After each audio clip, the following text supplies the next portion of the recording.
Yeah, hey, what's up, YouTube? It's Sunday evening, and I thought, you know what, I need to do my video because I've made that promise to myself. I'm going to do a video every single day.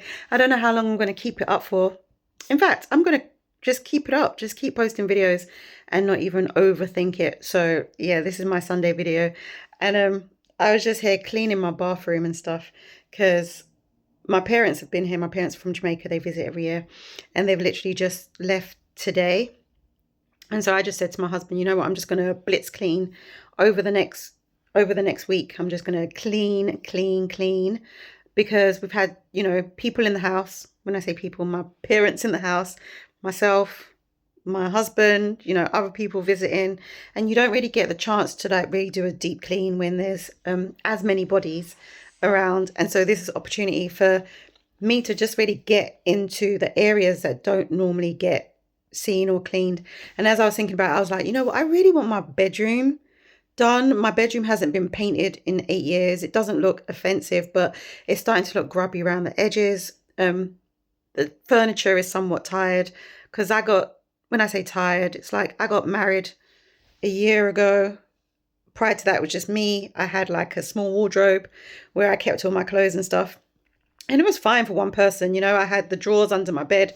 I had my drawers, and then my husband came here. He came from America, and then he moved here with me. And then I realized that the small storage space that I then had to divide it up with my husband and stuff. And so space is somewhat limited. And because space is limited in our bedroom, things just start getting messy, and because there's nowhere really to put anything. And I went into IKEA and I saw those Pax wardrobes. I really want those Pax wardrobes, but we currently don't have the money to set aside for the Pax wardrobes, right? But I was reading this book. I can't remember the name of the book because there's two books.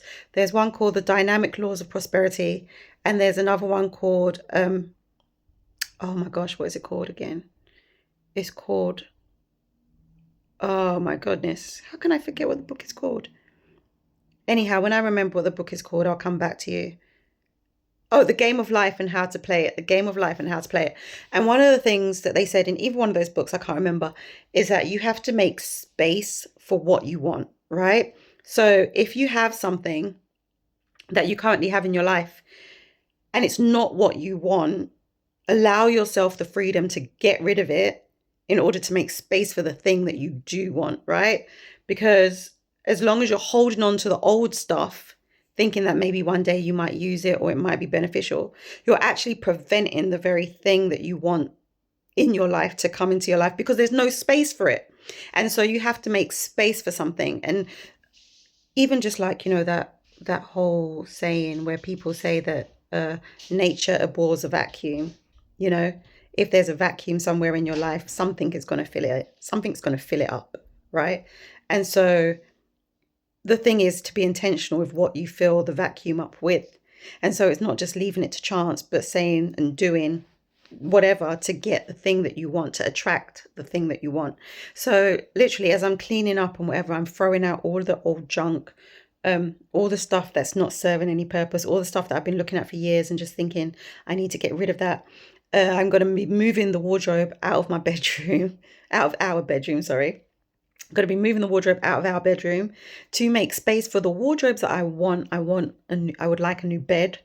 But if I can't afford all of those things right now, what can I afford to do? I can afford to paint, right? I can afford to paint.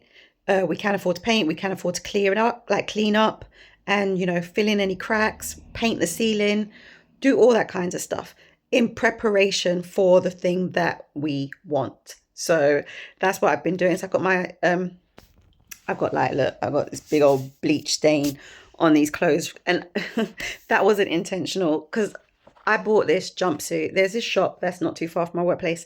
It's a secondhand shop. I love secondhand shopping. I love boot sales. I love finding bargains. And this shop sells everything for £1, like everything for £1. When I tell you, I have found Valentino jeans in there for £1. I have found Christian Dior shoes in there for £1. Somebody found a pair of Balenciagas in there the other day, and they got to them just before I did. But they were £1, right? I found so many crazy things in that place amongst all the other average not so great stuff. But sometimes you can be rooting for it and find the most amazing items. And I found this jumpsuit, and it's not a brand name or anything, but I thought it looked cute on me. And so I bought it. And then, went to go put it in the wash, and somehow it ended up with bleach all over it. And so I never got an opportunity to wear it. So now it's cleaning clothes, cleaning and painting clothes. So that was a little bit annoying. But yeah, I think, over even the course of this week, I am going to be getting rid of some stuff, moving some stuff around to make space for what I do want. And that's just not like with physical, like, just items or whatever. I realize that's true with relationships, with jobs, with what I don't even know, everything. Like if something isn't serving you anymore, and when I say it's not serving you, it doesn't mean that you just get rid of everything, but you can honestly look at some things and just be like, no, that's not it. And when I say relationships, I know that I was in a relationship that wasn't serving me. I wouldn't say the person was bad, but it wasn't serving me. And I was trying to hold on to a relationship that wasn't serving me and it wasn't serving him, right? Under the false pretense that, under the false idea that if this was it, if we broke up, then what are the chances of someone better, or somebody else coming along? I'll share my story one day as to some of the things that God shared with me concerning my husband years ago, right? But I would say, the moment I was willing to let go of something that wasn't working, a relationship that wasn't working anymore, just when I thought that nothing was ever going to happen and I was going to be by myself forever, here came my now husband, hence the ring. Do you know what I mean? Hence the ring, or rings. And yeah, me and my husband, we met and got married in the space of a year, less than a year. And we planned our wedding in 2 weeks, and I'm here in the UK. He was over in Michigan, and we ended up getting married in New York. And we planned it in 2 weeks, and it was awesome.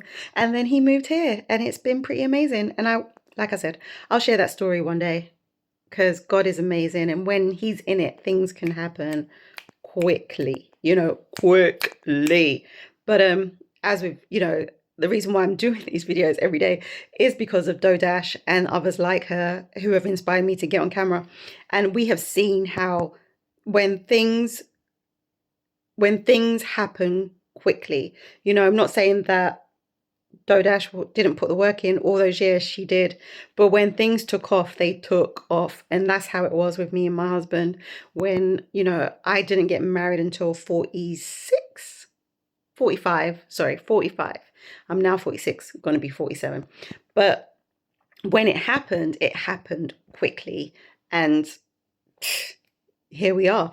And so yeah, I think I've waffled enough for this video, but I just wanted to bless somebody and just say, nature abhors a vacuum. And so it has a desire to fill it with something. So you can be intentional with what you fill it, but create space for the things that you want and the things that you desire. Make space for it. So if there's something in your life that is no longer serving you and it's dragging you back and dragging you down, allow yourself the freedom to let it go.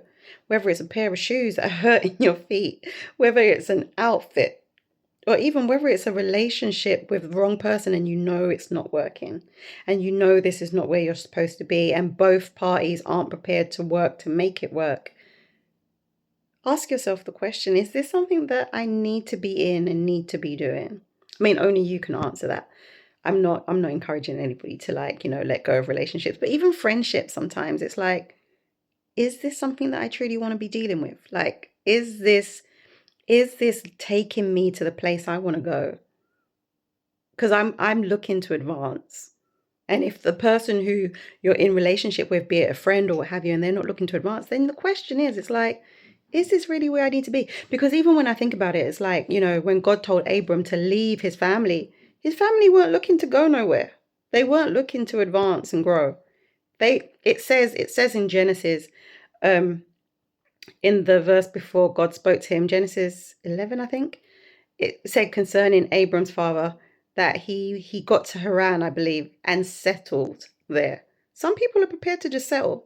But if you don't want to be the one to just settle and God's telling you, get up, move, go, I would say listen to him. Listen to him. He was telling me for the longest while, Davina, this relationship is not it. But because of what I thought he had told me like prior to that, I settled. I settled for a long while. And as a result, I had pieces to pick up after I realized that relationship wasn't going anywhere. But by the grace of God, things changed and things get better. So, yeah, like I said, I've waffled enough. I'm just here chatting. But you know what? Whatever. Have a great Sunday. Be blessed. Bye.